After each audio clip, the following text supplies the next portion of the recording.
Hello, everybody, and welcome to this latest episode of Market Makers on BasisPoint Insight platform. We have our guest today, Dr. Duvvuri Subbarao, ex RBI Governor. Welcome to the show, sir. Thank you very much for joining. Thank you. Thank you for having me on the show. So, I must do a quick introduction, though the much oft repeated phrase of you don't need any introduction. But I must say that, after an illustrious career in the civil services, Dr. Subbarao ascended to Finance Secretary, where he was also Secretary to the Prime Minister's Economic Advisory Council, and thereafter parachuted into Reserve Bank of India, to arguably the second most important job in the country, though the Times of India editor used to hold otherwise. And, very, very eventful and interesting phase. So I wouldn't be surprised if you count that stint at RBI, the 5 years, as possibly the most rewarding, challenging, and enjoyable part of your career. Thereafter, continues to be very busy, as I understand.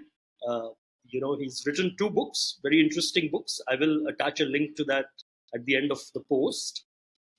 One very evocatively titled "Who Moved My Interest Rate," and I have drawn on that book, sir, for several of the questions, as you will note going forward, because I found it extremely interesting.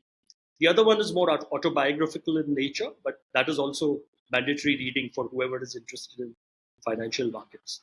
One other thing, which also I must mention, and I have drawn also on my article, which I had written a few years ago, the link to which will also be attached. And briefly, by way of my personal unique experience with Dr. Subbarao, I must state that he changed the health and fitness approach that we had seen of RBI governors, if I may be permitted to say so. And I recollect having run into Dr. Subbarao more often at the racecourse than at the office when he used to do his evening runs. I'm not sure he recalls that, but I certainly do. And finally, just one question, but more, I've not really seen doctor moniker being used much by you yourself, though you do have a PhD from the start. So was it intentional or is it it's my mistake? Oh, I didn't get the question. What is it? I have not seen the doctor moniker being used by you much against your name. No, Is it I, intentional or is it accidental? I don't use it, but my hosts and others are kind enough to use it. So thank you very much. Yeah. So I must say, in a lighter vein, I had a very dear friend who has a PhD in economics from IIM Calcutta, and I used to ask him why he doesn't use doctor, and he used to say in his own fashion that "Arey, people will start asking me for medicines." Yeah. Yeah. So That is true with that, I also. think we have a lot of ground to cover, sir. So what I must do is, I think I must straight away dive into the questions. The first one, of course, drawing straight away from your book. Uh, 2008, parachuted into RBI. Within 2 weeks, the global financial crisis breaks out, what people call mortgage crisis as well. You have written extensively about it in your book, and I found it very fascinating. So, can you tell us how was the experience? Fun, enjoyable? What did you learn out of it? How did you action it? Because a lot of actions were required from your side as well. Thank you for an opening question because it allows me to tell a story. I became governor of the Reserve Bank of India on the 5th of September 2008. 5th of September 2008 is a historic date in world finance. Not because I became governor, but because of dramatic events that took place in the couple of weeks after that. 5th of September 2008, I became governor. 7th of September, Fannie Mae and Freddie Mac crumbled. 8th of September, Countrywide went down. 10th of September, Merrill Lynch vanished. 12th of September, AIG came to the brink of a meltdown. 13th of September, Washington Mutual was liquidated. On 15th of September, the grand finale, the big bang, Lehman Brothers collapsed.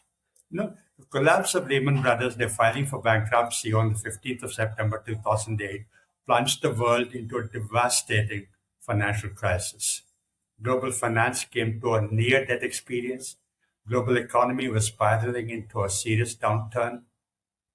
Everywhere, markets were seized with fear and panic. Policymakers, central bankers, governments were bewildered, anxious. Uh, the people everywhere were worried about their money. There was a lot of uncertainty around the world. That crisis, which originated in the subprime sector of US finance, ricocheted around the world and spread to every other country. And it spread to India as well. The rupee crashed, our growth slumped, our banks panicked, our financial markets went into a tizzy. So it was an extraordinary crisis, a great deal of uncertainty all around the world, including here in India. So I was thrown into that to manage as a greenhorn governor a once in a generation crisis. So it was indeed a baptism by fire for me. Absolutely. One thing I must comment on, Lehman Brothers, everyone in the world lost money on. But in India, RBI stepped in very fast and very swiftly. I recollect because we had very large exposures to Lehman as well. We used to trade Right. derivatives. And because they were solvent in India, they were ring fenced and it was ensured that they paid off everybody before, the final action was taken. So do you recollect that? Was there an Oh, active yeah. decision at play? Oh, yeah, absolutely. That was, in fact, the first thing I did. When Lehman Brothers filed for bankruptcy around 12 noon New York time on 15th of September, it was about 9:30, 10 p.m. in India. And Shyamala Gopinath, who was deputy governor at that time, she called me at 10 p.m. and said, Sir, can you come to the office because Lehman Brothers has filed for bankruptcy and we have to do something. So I was a bit, what should I say, surprised because over the last 10 days, as I just recounted, a number of institutions had fallen. So I asked her what is special about Lehman Brothers that we should go to the office right now. She said, no, this is different because the Fed and the US administration allowed it to fall. And therefore, there might be some reaction in our markets tomorrow. So we all went to the office. I went there by about 11 p.m. We brainstormed for about 2, 3 hours, reviewing the situation, what might be the potential impact on India.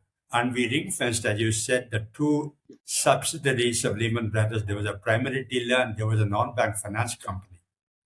And one other story that might be of interest to your viewers is that senior management who were present said that we must issue a statement saying that the RBI is aware of what's happening and is ready and prepared to take whatever action is necessary. So, as a novice governor, I said, what's the need for such a statement? Because it's so obvious. It's like saying that every morning I get up and have breakfast. So, do we say it? And they said, no, no, no, this is very important. So, I had enough intelligence to give in to their wisdom rather than resist it. But by 9:30 the following morning, when the markets opened, I realized the wisdom, collective wisdom of the senior management of the RBI, because that statement had a remarkable calming effect on the markets about RBI's preparedness to take action. Which we will deal with a bit later in the interview about your approach to communication, and I have certain personal observations about that as well. But prior to that, sometimes crises are attracted by someone, and or like we have a saying, right, in our philosophy, that give me the man and I'll give him the crisis. So effectively, was it because you were the man that even taper tantrum happened towards the end of your term? Uh, I don't believe so. I hope I didn't cause the crisis, although a lot of people correlate my stint as a governor with the crisis because I had, so 5 years I was there was one crisis after another. There was the global financial crisis, there was a sharp inflation crisis, there's the Eurozone sovereign debt crisis, and towards the end of my tenure, the taper tantrums, an exchange rate crisis.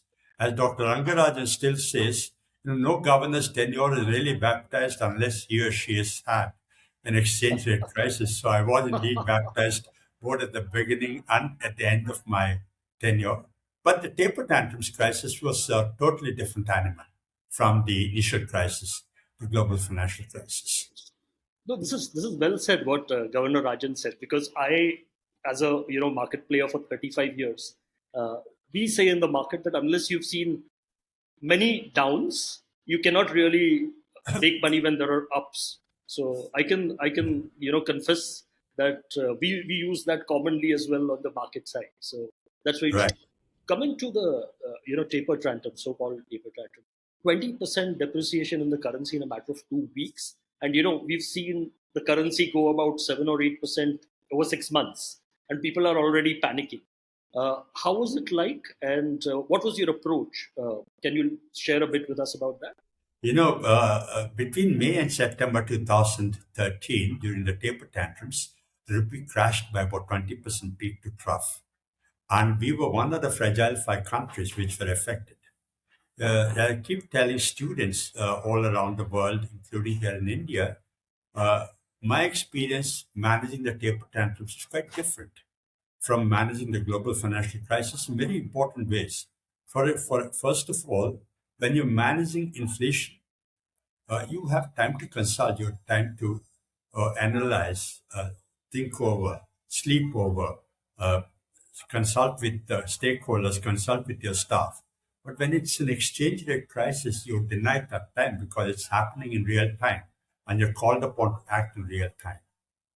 The second thing it was different was because all of what RBI does is in some sense at a fundamental level, whether it's inflation or exchange rate or even financial stability, managing expectations.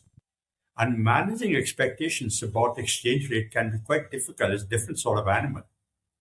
And the third reason it is a bigger challenge was because it's not as if we did not have exchange rate crisis before, but this exchange rate crisis came at a time when the macroeconomic situation was quite vulnerable. We had high current account deficit, Current high accounts. fiscal deficit, and we were one of the fragile five. During the GFC, for example, virtually every country was involved. So there was some sense of comfort that everybody is deep in down.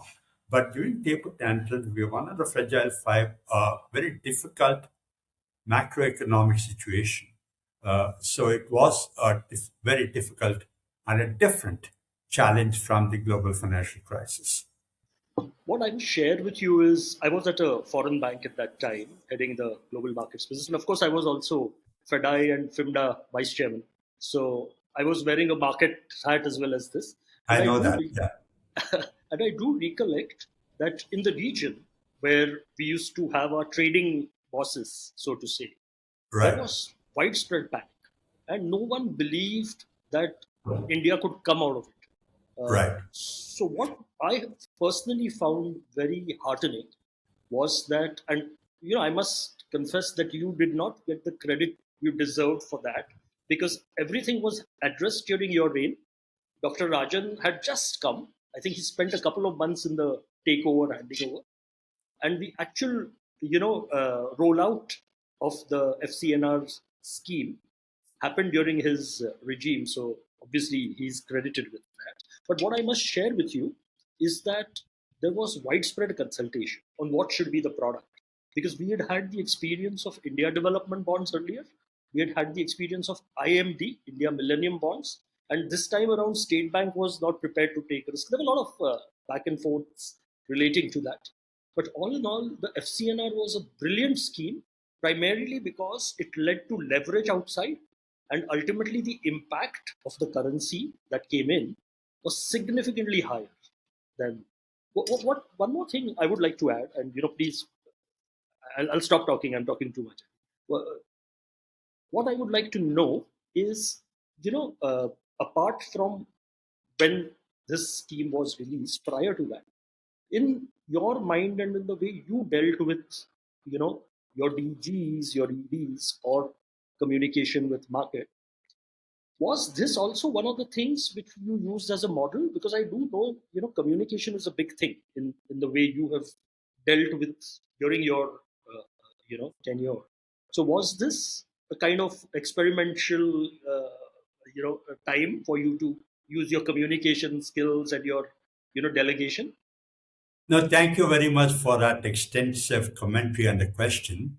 But I first want to say that a lot of credit for managing and bringing the crisis to an end goes to Governor Rajan. There was change of leadership at the RBI. He brought in a lot of confidence because during my stint, we did a number of things like capital controls, intervention in the market, macroprudential policy putting some restraints on banks. The government raised customs duty. I also invoked the Brahmastra, which is the interest rate for exchange rate defense. We did a number of things, but there was still some bleeding left to be done. And that happened during Dr. Rajan's time. So a lot of credit must go to him. But your most substantive question was about communication. Communication, I just want to say that communication emerged as an effective policy tool during the global financial crisis. If you throw your mind back to 2008, the Fed did a number of unconventional things, including the quantitative easing QE 1, 2, 3. But every time they came out with a new measure, they said that we are going to maintain this extraordinary easy monetary policy stance for an extended period of time. So what the markets were assured by was not so much what the Fed did, but that the assurance that they were going to maintain an easy money stance. So central banks around the world, led by the Fed, realized that communication can be an effective policy tool. The other most telling example of that was during the Eurozone sovereign crisis, 2012, when ECB President Mario Draghi said those three famous words, whatever it takes to save the euro. Those three words had a much greater impact on saving the euro than all the summits and conclaves and declarations of the leaders. So communication became an effective policy tool. Every governor had his share of positives and negatives about communication, because it can be a positive tool, but it can also land you in trouble. That was my experience too in using communication as a policy tool.